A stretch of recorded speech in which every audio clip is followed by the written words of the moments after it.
अस्सलाम वालेकुम नाजरीन, मेरा नाम है मोहम्मद इमरान मुजाहिद और आप देख रहे हैं मेरा चैनल मेरी राय। आज जो टॉपिक मैंने आप लोगों के लिए मुंतखब किया है ये है, इसका उन्वान स्क्रीन टाइमिंग। जी, स्क्रीन टाइमिंग से क्या मुराद है? स्क्रीन टाइमिंग एक जनरली उस टाइम को कहा जाता है जो आप किसी भी स्क्रीन के आगे गुजारें, चाहे वो कंप्यूटर हो, मोबाइल फ़ोन हो, टीवी हो, लैपटॉप हो, टैब हो या इस किस्म का कोई भी मीडिया। इसके बहुत सारे फ़वाइद भी हो सकते हैं जिसके बारे में हम ज़िक्र भी करेंगे, और आपकी फ़ीडबैक का भी हमें इंतज़ार रहेगा। नीचे दिए गए कमेंट सेक्शन के ऊपर आप अपनी राय का इजहार करें ताकि हमें भी अपनी इस्लाह करने का मौका मिल सके। हमारे चैनल का मकसद फ़कत एक फ़लाह आम है, इसमें फ़लाह आमा है, इसमें जो भी आवाम हमारे इस चैनल से मुस्तफ़ीद होती है, तो हम ये कोशिश करेंगे कि एक बड़े सॉफ्ट तरीके से हम माशरे के अंदर एक इस्लाही पहलू को डिस्कस कर सकें। अच्छा, स्क्रीन टाइमिंग में हम सबसे पहले अगर बात करें तो बहुत एक इसका बेनिफिशियल एलिमेंट भी है कि मैं बज़ाते ख़ुद इस वक्त आपके साथ इस वक्त मुखातिब हूँ एक स्क्रीन के साथ, और मोबाइल फ़ोन से मैं ये वीडियो शूट कर रहा हूँ। और डेफ़िनेटली आप इसको स्मार्ट टीवी के ऊपर देखेंगे या मोबाइल फ़ोन पे देखेंगे या कंप्यूटर पे देखेंगे, तो इट्सेल्फ अगर मैं कोई ना कोई प्रोडक्टिव बात आपके साथ शेयर करता हूँ तो ये इसका एक बहुत पॉजिटिव फैक्टर है। लेकिन एक इसी तरह टीवी भी है। टीवी के ऊपर अगर आप कोई बहुत अच्छी इंफॉर्मेटिव डॉक्यूमेंट्री देख रहे हैं, कोई दीन की खिदमत का काम कर रहे हैं या कोई प्रोग्राम देख रहे हैं,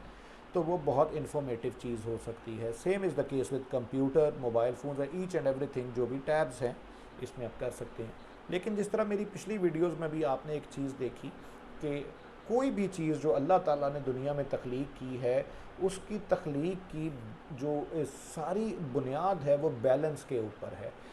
मैं अगर पानी पीता हूँ तो आप में से किसी से भी मैं अगर एक क्वेश्चन पूछूँ कि पानी पीना सेहत के लिए अच्छा है या बुरा है, तो आप मुझे बिल्कुल बगैर सोचे समझे जवाब देंगे कि पानी पीना सेहत के लिए बहुत अच्छा है। लेकिन मैं अगर सेकंड क्वेश्चन आपसे ये पूछूं कि अगर मैं 100 लीटर पानी दिन का पीऊँ तो मेरे लिए कितना अच्छा होगा, तो फिल फॉर आप सब लोग जवाब देंगे कि नहीं, 100 लीटर पानी तो आपके गुर्दों के लिए बड़ा हार्मफुल हो सकता है, आपके मैदे के लिए हार्मफुल हो सकता है, और इवेंचुअली आपके लिए बहुत ज़्यादा प्रॉब्लम कर सकता है। पानी उतना ही पीना चाहिए जितना कि आपके लिए ज़रूरी है। सिमिलर मैनर में कोई भी टेक्नोलॉजी बुरी नहीं होती, अच्छी नहीं होती, हम उसको इस्तेमाल किस तरीके से करते हैं ये डिसाइड करता है कि वो टेक्नोलॉजी अच्छी है या बुरी। अगर हम स्क्रीन टाइमिंग की बात यहाँ पर करें तो मोबाइल फ़ोन का इस्तेमाल से डेफ़िनेटली हमने व्हाट्सएप की सूरत में, फ़ेसबुक की सूरत में, ईमेल्स की सूरत में, टेलीफ़ोन कॉल्स की सूरत में, अगर हम 90s के अंदर जाएं जब मोबाइल फ़ोन्स नहीं होते थे, तो मुझे आज भी याद है कि अगर हमने किसी जगह टेलीफ़ोन कॉल करनी होती थी तो बाकायदा उसको एक पूरा काम समझा जाता था, फैक्स करने को एक पूरा काम समझा जाता था। अगर कहीं पार्सल भिजवाना है तो उसके लिए बाकायदा 3-4 दिन 5 दिन, और फिर सिक्योरिटी रिस्क उसमें एक अलहदा इन्वॉल्व हो जाता था। तो ये सारी चीज़ें आज जदीद दौर के अंदर व्हाट्सएप ने, इंटरनेट ने, हमारी वेबसाइट्स ने, हमारी ईमेल्स ने बहुत सारे काम बहुत आसान कर दिए। क्या इस सारे काम को हमने 1/10 टाइम के अंदर करने के बाद बकाया टाइम अपने लिए स्पेयर कर लिया? क्या मेरी सेहत आज उतनी अच्छी है जितनी मेरे दादा की या मेरे वालिद साहब की थी? क्या मेरे पास अपने घर वालों के लिए उतना टाइम है जितने मेरे वालिद साहब या मेरे दादा अपने घर वालों को देते थे? क्या मैं अपनी औलाद को आज उतना ज़्यादा केटर कर सकता हूँ जितना मैं आज से पहले अपने बड़ों को करते हुए देखता था? फिर कहाँ फ़र्क आया जब मैं अपने काम को 1/10 टाइम के अंदर कर रहा हूँ? वो काम जो मैं पहले एक हफ़्ते में करता था अब मैं एक दिन में करता हूँ। तो फिर कहाँ पर ऐसा मसला आया जिसने हमारे इस सारे बैलेंस को आउट कर दिया? जी, स्क्रीन टाइमिंग बेसिकली ये इसीलिए टॉपिक इंतखाब किया गया है कि हमारे एक माशरे के अंदर बड़ा अलमिया आ गया है कि फॉर एग्ज़ाम्पल अगर मैं घर आया हूँ और मैंने आते साथ सबसे पहले जूती उतारी, मुंह हाथ धोया, हाथ धोए या जो भी अपना एक है सूट चेंज किया, और मैंने सबसे पहला काम किया मेरी औलाद वहाँ सामने वेट कर रही है कि जी हमारे बाप आया है और इसके बाद ये हमें टाइम देगा और हमारे साथ खेलेगा, क्रिकेट खेलेगा, लूडो खेलेगा या मेरे साथ नेम प्लेस थिंग खेलेगा, मेरे साथ खाना खाएगा। और वाले साहब ने क्या किया, ये जेब में से एक मोबाइल निकाला और उसके ऊपर हमने यूट्यूब के ऊपर कोई प्रोग्राम देखना शुरू कर दिया, फेसबुक ऑपरेट करनी शुरू कर दी, इंस्टाग्राम यूज़ कर दी और उन लोगों से कनेक्ट हो गए जिनके साथ कनेक्ट ना होने का भी हमें को बहुत ज़्यादा नुकसान नहीं है, या जिनके साथ अगर हम 3 घंटे 2 घंटे आधे घंटे बाद भी कनेक्ट हो जाएं तो कोई प्रॉब्लम नहीं है। वो कनेक्शंस जो बिल्कुल हमारे सामने बैठे थे वो उनको हमने इग्नोर किया और उन कनेक्शंस के साथ जा जुड़े जो हमसे मीलों बरसों या बरसों से मुराद बहुत ज़्यादा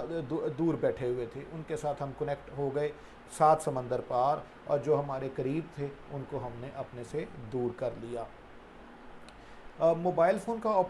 ऑपरेशन बहुत एक अच्छी बात है, इससे बड़े सारे फ़वाइद हासिल कर सकते हैं आप, इससे कारोबार कर सकते हैं, एंटरटेनमेंट ले सकते हैं। लेकिन एक चीज़ ज़रूर जहन में रखिए, मोबाइल फ़ोन किसी भी चीज़ का हरफ़ आखिर नहीं है। अगर आप किसी वक्त अपनी लाइफ को बड़ा पुरसकून मैनर में एंजॉय करना चाहते हैं तो मेरा क्योंकि थोड़ा बहुत शगफ़ है, मैं शुमाली इलाका जात में कभी कभार चला जाता हूँ और मुझसे मेरे दोस्त अक्सर पूछते हैं कि यार तू उथे की लैन जाना है, तो मैं उसको अक्सर एक चीज़ कहता हूँ कि आप एक चीज़ को ज़रा ऑब्ज़र्व करें कि आपके पास बिजली भी नहीं है और गैस भी नहीं है, और जो जनरेटर्स पे लाइट आ रही है, ये मैं एक्सट्रीम नॉर्थ की बात कर रहा हूँ, जनरेटर्स पे लाइट आ रही है, आपको पता है वो मगरिब के टाइम ऑफ हो जानी है या मैक्सिमम 8 बजे ऑफ हो जानी है, मोबाइल के सिग्नल ना आ रहे हों, सामने अल्लाह ताला की कुदरत आपको नज़र आ रही हो पहाड़ियों की सूरत में, चश्मों की सूरत में, नालों की सूरत में, और आप हों और खुदा ताला की बनाई हुई उस खामोशी की आवाज़ हो, तो सोचें कितना खूबसूरत मंज़र होगा। इसी तरह आप अगर अपनी ज़िंदगी के अंदर एक चीज़ को कभी महसूस करके देखें, थोड़ी देर के लिए अपने पास से अपने मोबाइल फ़ोन को उठाएं और साइड पे रखें, और उसके बाद आप 1 घंटा 2 घंटा 3 घंटा 4 घंटे अपने बच्चों के साथ गुजारें, अपनी बीवी के साथ गुजारें, अपने वालदैन के साथ गुजारें, उनके साथ फ्रूट खाएं, उनके साथ लूडो खेलें, उनके साथ नेम प्लेस थिंग खेलें, अगर आपके अंदर हिम्मत है तो क्रिकेट खेलें, फ़ुटबॉल खेलें, और महसूस करें कि उनके अंदर कितनी पॉजिटिव तब्दीली आती है और आपके अंदर कितनी पॉजिटिव तब्दीली आती है। मुझे इस चीज़ का यकीन है कि मेरे समेत और आप में से कोई इतना ज़्यादा कारोबार या जॉब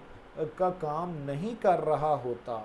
आजकल के दौर में कि अगर आप 2 घंटे 3 घंटे के लिए मोबाइल फ़ोन से या किसी भी स्क्रीन से दूर हो जाएंगे तो आपकी जॉब चली जाएगी या कोई ऐसा काम रह जाएगा जो 2 घंटे 3 घंटे बाद नहीं किया जा सकता। मुमकिन है उसमें 5-10% ऐसी चीज़ की गुंजाइश भी हो, लेकिन जो मेरी ऑब्ज़र्वेशन है या मेरी राय है वो ये है कि वो 80-90% ऐसी चीज़ होती है, ऐसे काम होते हैं जो बाद अज़ां भी किए जा सकते हैं। हाँ, उसको आप मैनेज कर सकते हैं कि बच्चे जब सो जाएं आप उसके बाद आधा घंटा घंटा अपने मोबाइल को इस्तेमाल करें, टीवी को इस्तेमाल करें, कंप्यूटर को इस्तेमाल करें,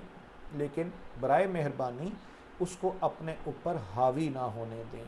जदीद दौर में मैंने बहुत सारे ऐसे लोगों को देखा है कि आप उनको इवन बच्चों में, मैं अक्सर औक़ात ऐसा है कि मैं फ़ैमिली में बच्चे कभी मिलने आते हैं तो मैं उनको कहता हूँ कि बेटा अपना मोबाइल अपनी पॉकेट में रखो और 2 घंटे अगर आपने बैठना है तो आप मोबाइल के बगैर बैठो। आप यकीन नहीं करेंगे कि हार्डली 5 मिनट जब उनके गुज़रते हैं, या शायद 5 मिनट भी नहीं, तो उनके हाथ कांपना शुरू हो जाते हैं और उनको एक वो साइको फेज़ में चले जाते हैं कि पता नहीं दुनिया में क्या हो चुका होगा, मैंने 5 मिनट के लिए मोबाइल अपने हाथ से अपनी पॉकेट में डाल दिया। और वो बार बार मोबाइल को निकालते हैं, देखते हैं, फिर रखते हैं, फिर निकालते हैं, देखते हैं, कोई मैसेज तो नहीं आया, कोई व्हाट्सएप तो नहीं आया, कोई कमेंट तो नहीं आया, कोई लाइक तो नहीं आया। जबकि इस सारे कुछ से कॉन्ट्ररी अगर आप देखें, आप अपने मोबाइल फ़ोन को रखें, आप जिस दिन आपके सिग्नल्स नहीं आते, पाकिस्तान में हालात ख़राब होते हैं, किसी वक्त कोई जलसा जुलूस होता है तो गवर्नमेंट हमारे मोबाइल फ़ोन्स बंद कर देती है। आप यकीन करें दुनिया का कोई काम नहीं रुकता, हर काम अपनी स्पीड पर होता रहता है, मोबाइल फ़ोन्स ऑफ होते हैं, उस दिन आप अपने बच्चों के साथ टाइम गुजारते हैं, दाएं बाएं घूमते फिरते हैं, एंजॉय करते हैं। कोई काम भी ऐसा नहीं होता जो आप समझें कि ये इसके बगैर दुनिया ख़त्म हो जाएगी। लिहाजा कहाँ प्रॉब्लम है? प्रॉब्लम यहाँ है, यहाँ से हमने अपने आप को एडजस्टमेंट बनानी है, अपने आप को एडजस्ट करना है और अपने आप को इस मोड में लेके आना है कि जो सहूलत अल्लाह ताला ने मुझे मेरी राहत के लिए दी है उसको उस राहत तक रखें और उस बैलेंस को आउट ना होने दें। इस सारे कुछ का जो एक बहुत बड़ा फैक्टर, बहुत बड़ा इम्पैक्ट हमारी फैमिली के ऊपर आ रहा है, वो है हमारे फैमिली बॉन्ड का कमज़ोर होना, जो मैं ऑलरेडी आपसे डिस्कस कर चुका हूँ। जब आप, मैं और मेरे औलाद इंडिपेंडेंटली, आप बहुत सारी महाफिल में जाएं, 12 बंदे बैठे होते हैं और 12 में से 11 जो है वो अपनी पॉकेट में से ऐसे करके आप अगर देखें तो हर बंदा अपने अपने मोबाइल के ऊपर किसी दूसरी दुनिया से जुड़ा होता है, और आपस में जो 11-12 बंदे बैठे हैं वो गपशप नहीं कर रहे होते। वाई? इसकी वजह, वो 11 बंदे कौन से ऐसे टार्जन हैं या कौन सा ऐसा काम कर रहे हैं जो उस 2 घंटे की मुलाकात जो कि आपस में एक दूसरे के साथ गपशप के लिए रखी गई है उसमें नहीं हो सकता। मेरा ख्याल है सारे काम हो सकते हैं, लेकिन कहीं ना कहीं प्रॉब्लम फिर यहीं पे है। हम यहाँ से अपने आप को एडजस्ट करके किसी ऐसी दुनिया में लेकर आएँ जो हकीकी दुनिया है। यकीन करें, ये सब दुनिया जिसको हम बहुत ज़्यादा एंजॉय करते हैं, Facebook, YouTube, Instagram, Snapchat, TikTok और दिस एंड दैट, बहुत कुछ जो भी है, ये हमारी राहत तो ज़रूर हो सकता है, सहूलत ज़रूर हो सकता है, लेकिन ये हमारी उतनी ही ज़रूरत है जितना कि हम इसको अपनी ज़रूरत बना लें। अपना और अपने बच्चों का ख्याल कीजिए इससे पहले कि देर हो जाए। आपका कीमती वक्त देने का शुक्रिया। अल्लाह हाफ़िज़।